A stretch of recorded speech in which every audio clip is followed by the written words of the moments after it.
And then finally, Test cricket, Stevie. The Proteas Well, drawing. What did test me? It tested my patience, just watching covers being put on, and every single time we're looking like a result, more covers being put on. Vian Mulder being denied his double century by Lungasani. I told you he wouldn't make his 50. I told you he wouldn't make his 50, and he didn't. Obviously, because he was not out. So it's probably boosted his average by at least 20 runs there. But yeah, I mean, notable performances. Temba in with the runs in 86, Tony D'Zorzy 78, and backing that up with another 45 in the second innings. Tristan Stubbs with his first half century of 68. But decent off the bat. That Stubbs innings is an interesting one because people have been talking about the fact that they don't really rate him as a 3. Now, I don't think that. I mean, you as well, not just people. But I don't think that innings, in many ways, 68 or 50 balls.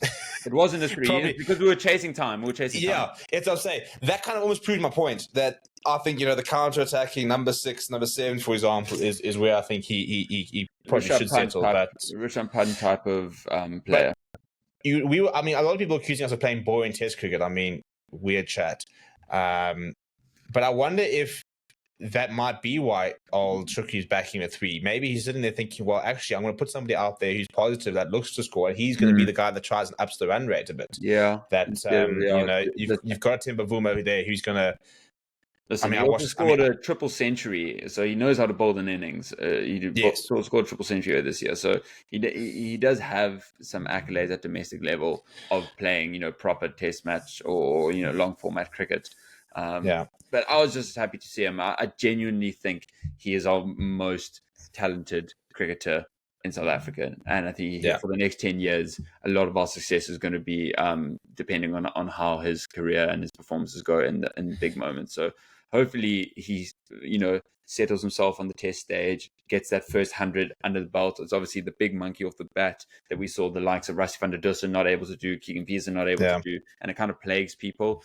Even Temba, to an extent, he's got very few hundreds, and it's always been the case of so many starts, not enough converting, and that was actually read a similar that continues to be the case, by the way. That's what I was going to look at our batting lineup over here. Markham 9, but then D'Zorzy 78, Stubbs 20, Boom 86, Bedingham 29, Ryan Rickleton 19, Varane 39, Mulder 41. So many starts there. D'Zorzy and Bavuma are the only ones getting past at 50. Nobody going to that big 3-figure game. And the general rule is if you score hundreds, you win Test matches. I think Vian Mulder, and this is not just me because I enjoy him. I think that's the best I've seen him look at Test cricket. He looked it didn't look like he was going to go out. He ran out of partners. His fault. He took a single too early in the over. He gave far too much backing to the long sleeve Lungasani and Gidi.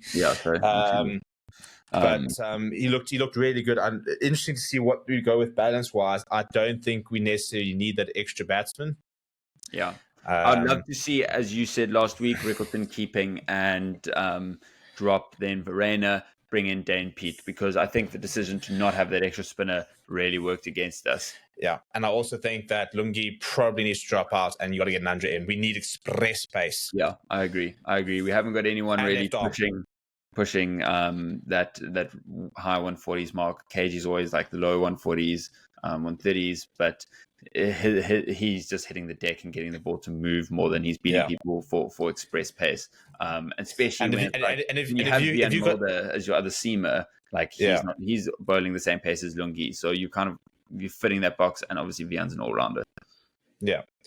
So I think if you had Nandre left arm, different type of character, stupidly fast on one end, you've got KG coming the other end. That is a proper test for the openers, and then you've got you can add in the extra spinner.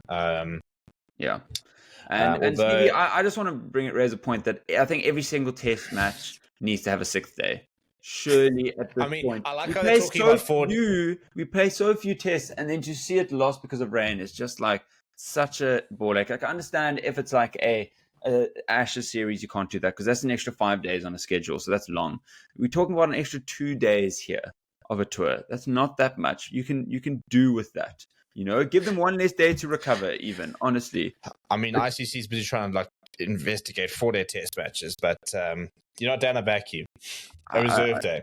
Yeah, please. I think what annoys me, I think, the most is the fact that they don't actively try and make up the time. You lose 3 hours in the day, and they'll be like, all right, cool.